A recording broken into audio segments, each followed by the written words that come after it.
Good, happy Friday morning. It's Friday, May 27, 2022. I'm Riley King. Welcome to this Friday morning edition of your morning news update right here on the Riley King Radio Network. Let's get started right now. First up, New Hampshire DOT plans to reopen Route 12 in Charlestown. Let's take a listen to that video from WMUR News 9. New Hampshire DOT is planning to reopen Route 12 in Charlestown to two-way traffic at noon tomorrow. Crews have been working to repair the road since last summer's flooding. There could still be some lane closures over the next few weeks as the project is finished. Okay, and there you go on that video and that report. Fish and Game ask public to watch out for piping plovers at beach. Let's take a listen to that video from WMUR News 9. Watch me. Watch me take the stage. It's okay to stare. Not long ago, it seemed things were... So if you're hitting the beach this weekend, New Hampshire Fish and Game wants you to watch out for those piping plovers. We're told that the eggs in the nests along the water in Seabrook and Hampton are just about ready to hatch, and what the public is asked to avoid are the yellow fenced areas on the beaches. Last year, a record 13 pairs of piping plovers nested in New Hampshire. This year, officials are keeping an eye on 13 active nests, with at least 2 others showing nesting behavior. Okay, and there you go on that video and that report. Man dies after being pulled from lake in Salem. Let's take a listen to that video from WMUR News 9. A man has died after he was pulled from a lake in Salem. Salem Fire says someone called 911 late Tuesday afternoon to say the man had gone swimming at Hedgehog Park but did not return. Rescuers found him in the water about 20 minutes later. He was taken to a hospital, but we learned today he passed away last night. The man's name has not been released.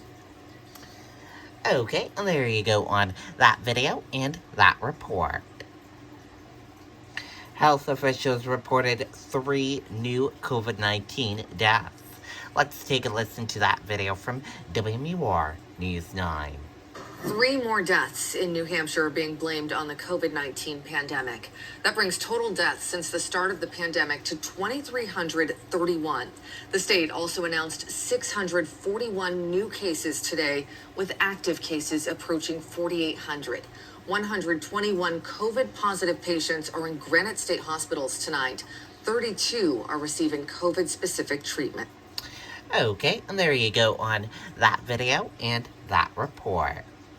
Police asking for help identifying vandalism suspect who targeted a New Hampshire reporter. Let's take a listen to that video from WMUR News 9. Well, Tom, the reporter targeted works here at New Hampshire Public Radio. And this is not the first time she's been targeted. In fact, officials tell us it's happened on 5 separate occasions. Now, the reporter declined comment to News 9.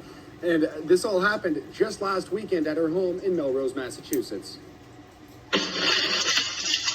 Police in Melrose are looking to identify this man who threw a brick through the window of a New Hampshire radio reporter's home last Saturday.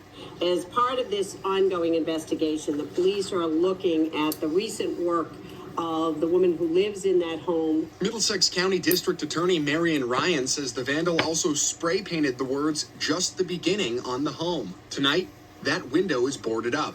This incident happened about 10:30 in the morning, shortly before 1 o'clock that same morning, so 9 hours earlier. There was a second assault on the home of the woman's parents in New Hampshire. Authorities say Saturday's attacks were not the first time the reporter had been targeted. Her boss's house and a home she used to live in, both in New Hampshire, have all been vandalized recently. This is clearly not a random act. This was a targeted event. And the incidents that took place in New Hampshire all involved bricks and red spray paint. The same brick and red spray paint were used in this house. The Middlesex County DA's office is now investigating whether her work as a journalist is the motive. You know, there are obviously First Amendment considerations, and then it just brings it to a whole nother dimension in your life. It isn't just I'm worried about my property, but actually am I going to be affected in doing what my work is because I'm worried about my own family or my own home? Now, in a statement to News 9, New Hampshire Public Radio says violence against journalists has increased at an alarming rate in America and around the world. NHPR condemns attempts to intimidate or harm journalists here in New Hampshire or anywhere else. NHPR also says its staff will not be intimidated in fulfilling its public service mission. We're live in Concord tonight. Scott Cook, WMUR News. Okay, and there you go on that video and that report. And that does it for the morning news update right here on the Riley King Radio Network.